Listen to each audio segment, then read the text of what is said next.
ડિસ્કશનમાં આપ સૌનું સ્વાગત છે। ડેઇલી બુસ્ટર ન્યૂઝ ડિસ્કશનમાં પ્રિલિમ મેન્સ અને ઇન્ટરવ્યૂના પર્સપેક્ટિવથી આપણે ન્યૂઝને જોઈએ। સૌપ્રથમ આપણી પાસે ન્યૂઝ છે ગ્લોબલ એનર્જી રિવ્યૂ 2020, જે આંતરરાષ્ટ્રીય ઉર્જા એજન્સી IEA જે દ્વારા બહાર પાડવામાં આવેલો આ એક અહેવાલ છે અને એમાં જણાવવામાં આવ્યું છે કે કઈ રીતે COVID-19ના કારણે અને CO2 ઉત્સર્જનની અંદર કઈ રીતે ઘટાડો થયો છે તેના વિશેની માંગ છે। તેમાં વૈશ્વિક ઉર્જા માંગ અને CO2 ઉત્સર્જન પર COVID-19ની કટોકટીની જે અસર છે એને પણ સામેલ કરવામાં આવી છે। જણાવવામાં આવ્યું છે કે ઘણા દેશોમાં લોકડાઉનના કારણે માર્ગ અને હવાઈ મુસાફરી જેવા પરિવહન પર મોટા પ્રમાણમાં પ્રતિબંધ છે, જેની સીધી અસરથી વૈશ્વિક ઉર્જા માંગમાં તીવ્ર ઘટાડો જોવા મળ્યો છે। અને આપણે જાણીએ છીએ કે ભારતમાં પણ જે છેલ્લા દોઢેક મહિનાથી જે લોકડાઉનની પરિસ્થિતિ છે, પરિણામે આપણે જોઈ રહ્યા છીએ કે હવાઈ મુસાફરીથી લઈ અને જમીની મુસાફરી જે આપણી છે એ પણ અને પરિવહન માળખું આખું જ અત્યારે આપણું સ્ટોપ થયેલું છે। પરિણામે શું છે કે જે ઉર્જા માટે જે ઉત્સર્જન CO2નું થવું જોઈએ, CO2નું જે ઉત્સર્જન થઈ રહ્યું હતું એમાં પણ ઘટાડો નોંધાયો છે, સાથે સાથે ઉર્જાની માંગમાં પણ શું થયું છે, તીવ્ર ઘટાડો નોંધાયો છે। વાત કરીએ તો સંપૂર્ણ જ્યાં લોકડાઉન છે એવા દેશની અંદર દર અઠવાડિયે ઉર્જાની માંગમાં સરેરાશ 25% ઘટાડો જોવા મળી રહ્યો છે, જ્યારે જ્યાં આંશિક લોકડાઉન ધરાવતા જે દેશ છે ત્યાં સપ્તાહમાં એટલે કે એક અઠવાડિયામાં ઉર્જાની માંગમાં લગભગ 18% ઘટાડો જોવા મળી રહ્યો છે। જેમ કે જર્મની છે એવા દેશની અંદર અત્યારે રિસ્ટ્રિક્ટેડ લોકડાઉન જે ચાલી રહ્યું છે કે જેની અંદર અંશતઃ છૂટ આપવામાં આવી રહી છે, જ્યારે ભારત પણ હવે ધીરે ધીરે અંશતઃ છૂટ લોકડાઉનવાળા દેશની અંદર સામેલ થશે। વાત કરીએ COVID-19 અને CO2ના ઉત્સર્જનની, તો 2020માં ઉત્સર્જનનો જે ઘટાડો હતો એ 2019ની તુલનામાં 8% ઓછો હોઈ શકે છે અને ભારતની ઉર્જા માંગમાં દેશવ્યાપી લોકડાઉનને પરિણામે માંગમાં લગભગ 30% જેટલો ઘટાડો નોંધાયો છે। ફક્ત ભારતની વાત છે। અહીંયા વાત કરીએ આપણે ઇન્ટરનેશનલ એનર્જી એજન્સી, તો એ એક સ્વાયત્ત સંસ્થા છે જે વિશ્વસનીય, સસ્તું અને સ્વચ્છ ઉર્જા સુનિશ્ચિત કરવા માટેના કાર્ય કરે છે। તેનું મુખ્ય મથક પેરિસ એટલે કે ફ્રાન્સની અંદર આવેલું છે અને તે વાર્ષિક ધોરણે વર્લ્ડ એનર્જી આઉટલુક રિપોર્ટ બહાર પાડે છે। ભારત 2017માં આંતરરાષ્ટ્રીય ઉર્જા એજન્સીનો સહયોગી સભ્ય બન્યો હતો અને આ જે ઉર્જા એજન્સી છે તે 1973માં ઓપેક દેશોએ તેલની કિંમતમાં ભારે વધારો કરી અને ઉપસ્થિત કરેલ તેલ સંકટને પગલે આવનાર ભવિષ્યમાં આવું કોઈ સંકટ ઊભું ના થાય માટે તેની સ્થાપના કરવામાં આવી હતી। તો આ વાત હતી આપણી ઇન્ટરનેશનલ એનર્જી એજન્સી। વાત કરીએ આપણે હવે યુએનના કાયમી પ્રતિનિધિ તરીકે જે વ્યક્તિની નિમણૂક થઈ છે તેમનું નામ છે TS તિરુમૂર્તિ। તો તેમની ભારત દ્વારા સંયુક્ત રાષ્ટ્રના કાયમી પ્રતિનિધિ તરીકે નિમણૂક કરવામાં આવી છે। યુનાઇટેડ નેશનમાં કાયમી મિશન એક રાજદ્વારી મિશન હોય છે જે દરેક સભ્ય રાજ્ય યુએનમાં નિયુક્ત કરે છે। તેની અધ્યક્ષતા એક કાયમી પ્રતિનિધિ કરે છે, જેમને યુએન રાજદૂત તરીકે પણ ઓળખવામાં આવે છે। 3 ડિસેમ્બર 1948ના યુએન જનરલ એસેમ્બલીના ઠરાવ 257 સબક્લોઝ 3 મુજબ કાયમી મિશન યુએનના હેતુઓ અને સિદ્ધાંતોને સાર્થક કરવામાં જે તે સભ્ય દેશને મદદ કરે છે। યુએનની વિવિધ સંસ્થાઓ વચ્ચેના જે કાર્ય સમયગાળા દરમિયાન તેઓ સભ્ય દેશો અને સચિવાલય વચ્ચે જરૂરી સંપર્ક રાખે છે। યુએનના જે કાયમી પ્રતિનિધિઓને ન્યૂયોર્ક સિટીમાં યુએન મુખ્યાલય અથવા તો જીનીવા, વિયેના અને નૈરોબીની એમની જે અન્ય કચેરીઓ છે ત્યાં આગળ કાર્યવાહી સોંપવામાં આવે છે, તે એમની ઓફિસ રાખવામાં આવે છે। સંયુક્ત રાષ્ટ્રમાં ભારતીય કાયમી મિશનમાં વરિષ્ઠ નેતૃત્વ પદ પર હાલમાં 8 ભારતીય છે। આ પ્રકારે પહેલાં પણ યુએનમાં પ્રથમ ભારતીય પ્રતિનિધિઓમાં આર્કોટ રામાસમી મુરદાલિયર અને સ્વાતંત્ર્ય સેનાની હંસા મહેતા, લક્ષ્મી એન મેનન અને વિજયાલક્ષ્મી પંડિત પણ સામેલ હતા। અને આપણે જાણીએ છીએ કે બંધારણ સભાની જે 15 મહિલાઓ હતા એમાં મહેતા અને પંડિત બંને એટલે કે હંસા મહેતા અને વિજયાલક્ષ્મી પંડિતનો પણ સમાવેશ થતો હતો। આપણે જાણીએ છીએ કે યુનાઇટેડ નેશન્સ વિશે આપણે ઘણીવાર આપણે માહિતી મેળવી ચૂક્યા છીએ, તો અત્યારે એની અંદર ડીપમાં જતા નથી। વાત કરીએ ગ્રીડ એટલે કે global report on internal displacement 2019 વિશેની રિપોર્ટ જે આવી છે તેના વિશે પણ આપણે અહીંયા ચર્ચા કરીએ। તો global report on international displacement જે છે આંતરિક વિસ્થાપન મોનિટરિંગ સેન્ટર એ લોકોના આંતરિક વિસ્થાપન અંગેનો વાર્ષિક અહેવાલ બહાર પાડ્યો હતો, જે ઇન્ટરનલ ડિસ્પ્લેસમેન્ટ મોનિટરિંગ સેન્ટર્સ IDMCના વાર્ષિક અહેવાલ મુજબ 2019માં વિશ્વભરમાં લગભગ 50 કરોડ લોકો આંતરિક રીતે વિસ્થાપિત થયા છે। આંતરિક રીતે વિસ્થાપિત થવાનો મતલબ થાય છે કે જે આપણી અંદરૂની જે દેશની રાજકીય સીમાઓ છે એની અંદરથી એક રાજ્યમાંથી બીજા રાજ્યની અંદર તમારે વિસ્થાપિત થવું। વિસ્થાપનના કારણો સંઘર્ષ અથવા તો આપત્તિ એ મુખ્ય હતા, જેમાં કોરોના વાયરસ એક નવા ભય તરીકે ઉભરી આવ્યો છે. 2019માં લગભગ 33 મિલિયન નવા વિસ્થાપન નોંધાયા હતા, જે 2012 પછી સૌથી વધારે વાર્ષિક આંકડો છે.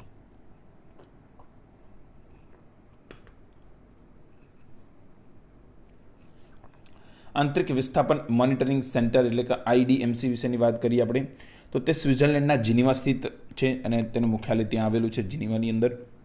તેની સ્થાપના 1998માં નોર્વેજિયન રિફ્યુજી કાઉન્સિલના એક માનવતાવાદી બિન સરકારી સંસ્થાના ભાગરૂપે કરવામાં આવ્યું હતું. ઇન્ટરનલ ડિસ્પ્લેસમેન્ટ પર ગ્લોબલ રિપોર્ટ એ IDMCનો વાર્ષિક પ્રકાશિત કરવામાં આવતો મહત્ત્વનો રિપોર્ટ છે. તો આ પણ આપણા માટે એક સ્ટેચ્યુટરી બોડી છે જે આંતરિક સંબંધો અને એ સામાજિક સુધાર તરીકે પણ સામાજિક સુધારના ટોપિકની અંદર પણ આનો આપણે સમાવેશ કરી શકીએ છીએ. વાત કરીએ આપણે હવે મ્યુચ્યુઅલ ફંડ્સ SLF MF યોજના વિશે. તો રિઝર્વ બેંક ઓફ ઇન્ડિયા એટલે કે RBI એ મ્યુચ્યુઅલ ફંડ્સ યોજના માટે વિશેષ લિક્વિડિટી સુવિધા હેઠળ તમામ બેંકોના નિયમનકારી લાભોમાં વધારો કર્યો છે. એક્સટેન્શનમાં તે બેંકો પણ સામેલ છે જે મ્યુચ્યુઅલ ફંડમાં પ્રવાહિતા ટેકો વધારવા માટે તેમના પોતાના સંસાધનોનો ઉપયોગ કરી રહી છે. તાજેતરમાં RBIએ દબાણનો સામનો કરી રહેલા મ્યુચ્યુઅલ ફંડ્સને બેલઆઉટ કરવા ₹50,000 કરોડની SLF MF યોજનાની જાહેરાત કરી હતી. ફ્રેન્કલિન ટેમ્પલટન મ્યુચ્યુઅલ ફંડ દ્વારા અનેક યોજનાઓ બંધ રાખવાનો નિર્ણય લેવાની પૃષ્ઠભૂમિમાં આ યોજના એની શરૂઆત થઈ રહી છે. કારણ કે માર્કેટ જ્યારે આપણે જોઈ રહ્યા છીએ કે બજારની અંદર ગિરાવટ જે આપણને મહેસૂસ થઈ રહી છે અને જેટલું માર્કેટ નીચે આવ્યું છે, આવા પરિસ્થિતિની અંદર મ્યુચ્યુઅલ ફંડ આપણે જાણીએ છીએ કે એડની અંદર પણ બતાવવામાં આવે છે mutual fund subject to market risk. તો એના કારણે આપણે આ બધી યોજનાઓ છે એને ટૂંક સમય માટે સ્થગિત કરવી જરૂરી બની જાય છે. મ્યુચ્યુઅલ ફંડ્સની પ્રવાહિતાની જરૂરિયાતને પૂરી કરતી બેન્કો યોજના હેઠળ ઉપલબ્ધ તમામ નિયમનકારી લાભો માટે દાવો કરવા પાત્ર હશે.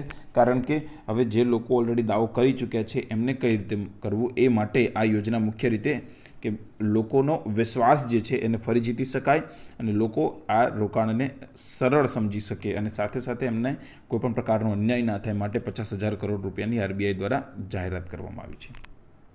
સમજીએ આપણે કે મ્યુચ્યુઅલ ફંડ કોને કહેવામાં આવે છે. તો મ્યુચ્યુઅલ ફંડ એક પ્રકારનું નાણાકીય વાહન છે જે ઘણા રોકાણકારો પાસેથી share, bonds, money market instrument અને અન્ય સંપત્તિ જેવી સિક્યુરિટીઝમાં રોકાણ કરવા માટે એકઠા કરેલા નાણાંના સમૂહથી બનેલું હોય છે. સમજીએ આપણે મ્યુચ્યુઅલ ફંડ. તો એક વસ્તુ છે કે જ્યારે પણ કોઈ પણ શેર માર્કેટનો જાણનાર વ્યક્તિ કે જે કોમર્સ લાઇનના વ્યક્તિઓ હોય છે અથવા તો જે માર્કેટ વિશે પૂરતો જાણકાર વ્યક્તિ છે એ માર્કેટ સિચ્યુએશનના આધારિત રોકાણના જે ઇન્સ્ટ્રુમેન્ટ રહેલા છે જેમ કે શેર છે, ડિબેન્ચર છે, બોન્ડ્સ છે કે પછી SIP જે છે, કોઈ બેન્કિંગ કઈ કંપનીના શેર લેવા, કઈ કંપનીના બોન્ડ્સ લેવા વગેરે વિશેનું પૂરતું નોલેજ ધરાવતો હોવાને કારણે રોકાણ માર્કેટની અંદર વધારે સારી રીતે કરે છે. પરંતુ એવા વ્યક્તિઓ કે જે બજાર વિશેના નોલેજથી અજાણ છે અથવા તો એમનામાં બજારના નોલેજનો અભાવ છે, પણ તે વ્યક્તિ પણ જ્યારે બજારની અંદર માર્કેટની અંદર ઇન્વેસ્ટ કરવા માંગતો હોય તો એમની માટે આ મ્યુચ્યુઅલ ફંડ હોય છે. બિકોઝ મ્યુચ્યુઅલ ફંડની અંદર શું થાય છે કે ઘણા બધા શેર, ઘણા બધા બોન્ડ્સ અને ઘણી બધા એવા ઇન્સ્ટ્રુમેન્ટ કે જે માર્કેટની અંદર યુઝ થતા હોય એમને એક ટોકરીની અંદર મૂકવામાં આવે છે એવું સમજી લો અને તેની અંદર ત્યારબાદ તેના કુલ મૂલ્યના આધારે તેના એક નાના યુનિટ ઇસ્યુ કરવામાં આવે છે. એ યુનિટ ડાયરેક્ટ તમે ખરીદશો એનો મતલબ શું થશે કે જે તમે યુનિટ લીધા છે એ યુનિટનો આધાર રાખે છે અન્ય મિલકત કે જે શેર, ડિબેન્ચર એટલે એક પ્રકારનું આ ડેરિવેટિવ ઇન્સ્ટ્રુમેન્ટ થશે. પરંતુ જે શેર, ડિબેન્ચર કે બોન્ડ્સ જે ટોપલામાં મૂકવામાં આવ્યા હતા એ કોઈને કોઈ જાણકાર સંસ્થા દ્વારા મૂકવામાં આવે છે. માટે તે જાણે છે કે ક્યારે એનું શું કરવામાં આવે, કઈ રીતે વેચવામાં આવે, કઈ રીતે એમાંથી મેક્સિમમ પ્રોફિટ અર્ન કરવામાં આવે અને જે પ્રોફિટ અથવા તો જે ઇન્કમ અર્ન થશે એના ભાગરૂપે તમને યુનિટ ઉપર તમને શું મળશે, તમારું રિવોર્ડ મળશે. તો આ હતું આપણું મ્યુચ્યુઅલ ફંડ. આ સિવાય પણ આપણે ઘણી બધી માહિતી આપણા ઇકોનોમિક્સના લેક્ચરમાં મેળવીશું.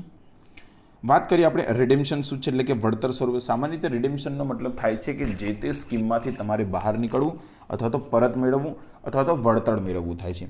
તો કે નાણાકીય બાબતોમાં રિડેમ્પશન વળતર એટલે કોઈપણ થાપણ પાકવાની તારીખે અથવા તે પહેલાં કોઈપણ નાણાં બજારમાં ચોક્કસ આવક સુરક્ષાની ચૂકવણીનું વર્ણન કરે છે. રોકાણકારો તેમના ભાગ એટલે કે તેમના બધા રોકાણો જેમ કે શેર, બોન્ડ્સ અથવા મ્યુચ્યુઅલ ફંડ્સ વેચીને રિડેમ્પશન કરી શકે છે. જેમ કે આપણે જાણીએ છીએ કે સમજો કે તમારા કોઈ પણમાંથી કોઈ એક વિદ્યાર્થીએ એક રિલાયન્સનો શેર લીધો, તો એને શું કહીશું આપણે?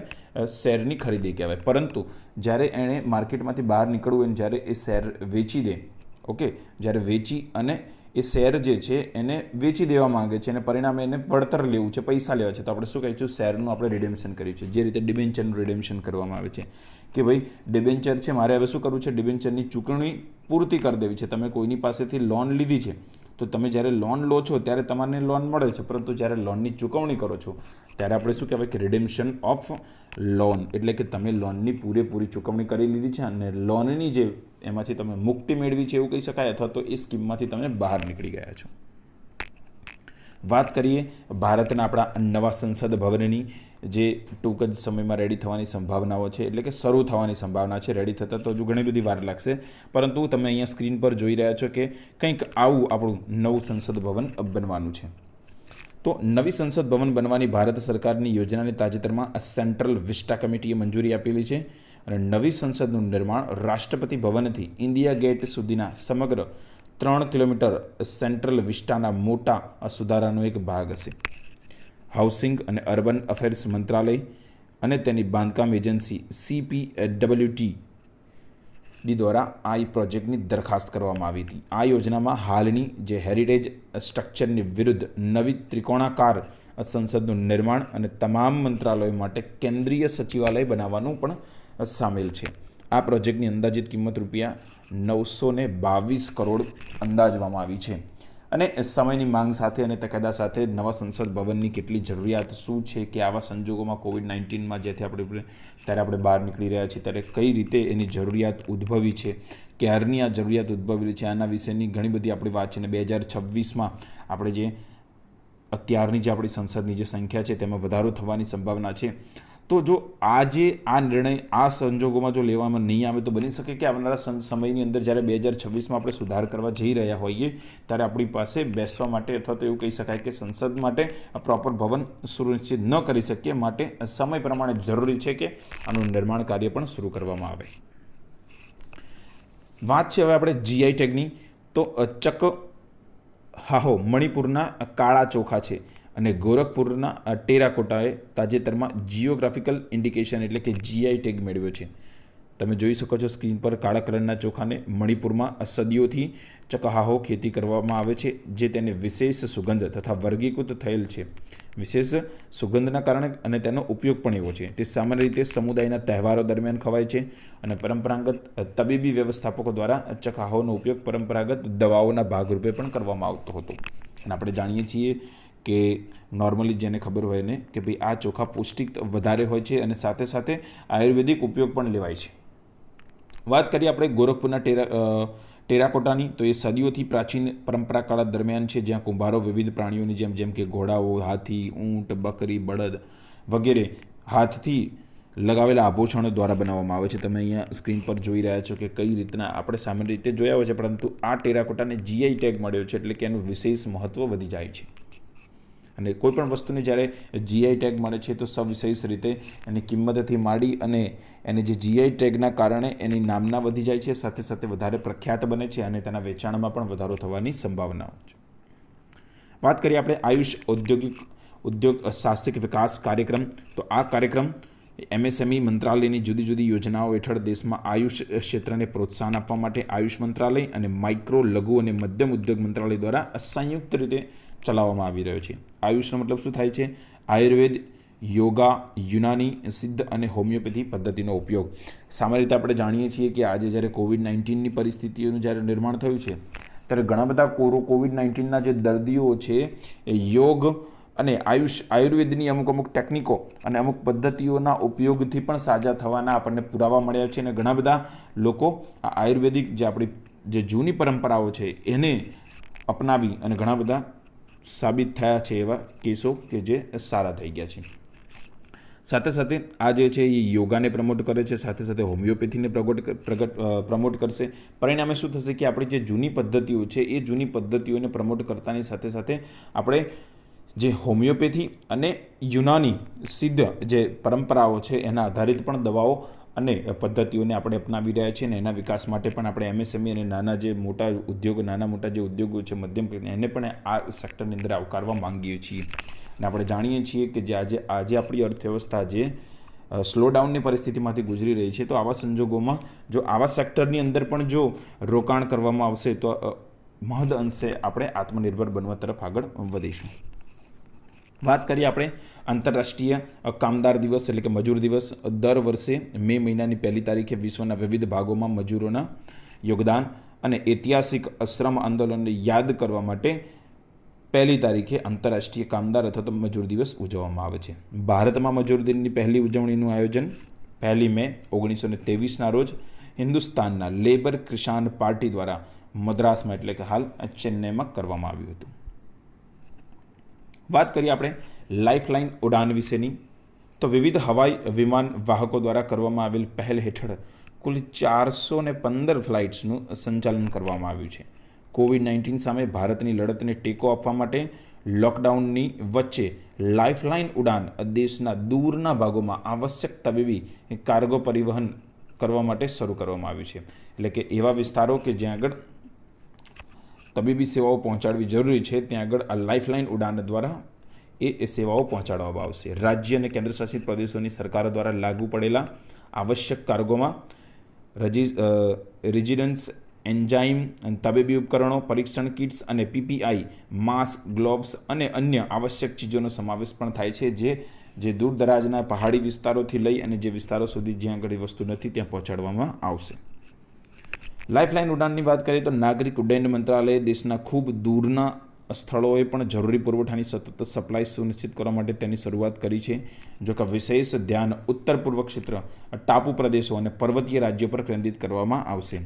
લાઇફલાઇન ઉડાન પહેલ હેઠળની ફ્લાઇટ્સનું સંચાલન એર ઇન્ડિયા, એલાયન્સ એર, ભારતીય વાયુસેના, પવનહંસ અને ખાનગી કેરિયર્સ દ્વારા પણ કરવામાં આવશે. એટલે કે એવું કહી શકાય કે ઉડ્ડયન મંત્રાલયે દરેક જે નાગરિક ઉડ્ડયનની અંદર જે ક્ષેત્રની અંદર જેટલી પણ કંપનીઓ છે બધાને આ વિશે આહવાન આપ્યું છે કે તેઓ આવે અને આગળ આવી અને મદદરૂપ બની શકે છે. હિઝબુલ્લાહ, તો જર્મનીએ હિઝબુલ્લાહનું આતંકવાદી સંગઠન તરીકે વર્ગીકરણ કરી દીધું છે અને હિઝબુલ્લાહ એક શિયા ઇસ્લામવાદી રાજકીય પક્ષ છે જે લેબનોનમાં સ્થિત છે. તેને ઈરાનનું સમર્થન પ્રાપ્ત છે અને ઇઝરાયલ સાથેના વિવાદમાં હિઝબુલ્લાહ ઈરાન માટે પડદા પાછળ કામ કરતું હોવાનું માનવામાં આવે છે. અને આપણે જાણીએ છીએ કે આ બધા જે શિયા સુન્ની મુસલમાન જે આરબ કન્ટ્રીની અંદર જે આ બધા ગ્રુપો રહેલા છે એ એવું કહી શકાય કે કટ્ટર ધાર્મિક પક્ષ હોવાને કારણે આપણે જોઈ રહ્યા છીએ કે આટલો બધો કુદરતી ખજાનો મળ્યો હોવા છતાં આ દેશની અંદર આજે જે આતંકવાદીઓની જે વિકૃત પ્રવૃત્તિઓનો જે જન્મ થયો છે અને પરિણામે આજે વિસ્તૃત ખજાનો હોવા છતાં પણ ત્યાંના દેશ આગળ વધી શકતા નથી. અને એ જ વસ્તુ છે કે કોઈપણ દેશની અંદર કોઈપણ ધર્મ હોય એ ધર્મને જ્યારે રિજિડતાથી માનવામાં આવે છે, એટલે કે એવું કહી શકીએ કે એક્ટિવિઝમ સાથે એને માનવામાં આવે છે, ત્યારે કંઈ ને કંઈ સંજોગોમાં એ આપણને વિનાશ તરફ દોરી જાય છે. એ આપણી પાસે આપણે જોઈ શકીએ છીએ ત્યારે આરબની કન્ટ્રીઓમાં કે ઈરાન હોય કે ઈરાક હોય કે કોઈ પણ હોય ત્યાં આગળ તમે પરિસ્થિતિ જુઓ તો અત્યારે વિનાશ તરફ દોરી જતા દેખાઈ રહ્યા છે કે જ્યારે એમની પાસે કુદરતનો સૌથી મોટો ખજાનો તેલ, ગેસ અને ભંડારો હતા. વાત કરીએ આપણે અતુલ્યા માઇક્રોવેવ સેનિટાઈઝર, તો આ ડિફેન્સ ઇન્સ્ટિટ્યૂટ ઓફ એડવાન્સ ટેકનોલોજીએ કોવિડ-19 વાયરસથી સંરક્ષણ હેતુથી અતુલ્યા નામથી માઇક્રોવેવ સેનિટાઈઝર વિકસાવ્યું છે, જે આશરે 3 કિલોગ્રામ વજનનું છે અને તેનો ઉપયોગ ફક્ત બિન ધાતુઓને સેનિટાઈઝ કરવા માટે થશે. તો આપણે જાણીએ છીએ કે જોઈ શકો છો તમે એક માઇક્રોવેવ પ્રકારનું હોય છે આ અતુલ્ય માઇક્રોવેવ સેનિટાઈઝર. 8 કોર ઇન્ડસ્ટ્રી વિશેની વાત કરીએ તો વાણિજ્ય અને ઉદ્યોગ મંત્રાલયે જાહેર કરેલા આંકડા મુજબ માર્ચ 2020માં 8 મુખ્ય ક્ષેત્રના ઉદ્યોગમાં 6.5% ઘટાડો નોંધાયો છે. અને આપણે જાણીએ છીએ કે કોવિડ-19ના કારણે આ થઈ ચૂક્યું છે. માર્ચ મહિનામાં 8 કોર સેક્ટરમાં 7મો ઘટાડો થયો. કોલસો એકમાત્ર મુખ્ય ક્ષેત્ર હતો જેમાં વૃદ્ધિ જોવા મળી હતી. ઘણા મુખ્ય ક્ષેત્રના ઉદ્યોગોને લોકડાઉન હેઠળ મુક્તિ આપવામાં આવી હોવા છતાં ઘટાડો નોંધાયો છે. દાખલા તરીકે વીજળી અને સ્ટીલમાં પણ ઘટાડો છે. તેના માટે દેશવ્યાપી લોકડાઉનને કારણે માલની અવરજવર પર પ્રતિબંધ અને માંગમાં ઘટાડાને પણ અસર કરી શકે છે. સાથે સાથે જે પરિવહન માળખું પણ બંધ થયું છે એ પણ એનું મુખ્ય પરિબળ છે. વાત કરીએ કયા 8 કોર સેક્ટરની વાત કરીએ, કઈ એ 8 કોર ઇન્ડસ્ટ્રી છે. આમ જોવા જઈએ તો ઘણી બધી રીતે આઈઆઈપી કેલ્ક્યુલેશન થતો હોય છે. 8 કોર ઇન્ડસ્ટ્રી છે એને ટોટલ 40.27% વેઇટેજ આપવામાં આવે છે. તો આ 40.27 કઈ રીતે વહેંચાયેલા છે? તો કોલ એટલે કે કોલસાની અંદર 10.33% એનો અણુભાર છે, ક્રૂડ ઓઇલનો 8.98% અણુભાર છે, નેચરલ ગેસનો 6.88% છે, રિફાઇનરીનો 28.04% છે, જે સ્ટીલ છે એનો 17.92% છે, સિમેન્ટ છે એ 5.37% છે, ફર્ટિલાઇઝર જે છે એ 2.63% છે અને ઇલેક્ટ્રિસિટી 19.85% છે. એટલે કે આપણે કહી શકીએ કે સૌથી વધારે તમે જે જોઈ રહ્યા છો રિફાઇનરીની અંદર છે 28.04% વેટેજ એને આપવામાં આવે છે.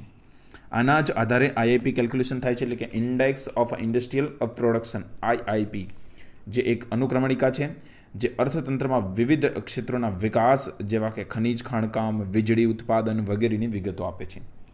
સેન્ટ્રલ સ્ટેટિસ્ટિકલ ઓર્ગેનાઇઝેશન એટલે કે CSO, માહિતી અને કાર્યક્રમ અમલીકરણ મંત્રાલય એટલે કે ministry of statistic and programme implementation દ્વારા તે માસિક સંકલિત અને પ્રકાશિત કરવામાં આવે છે.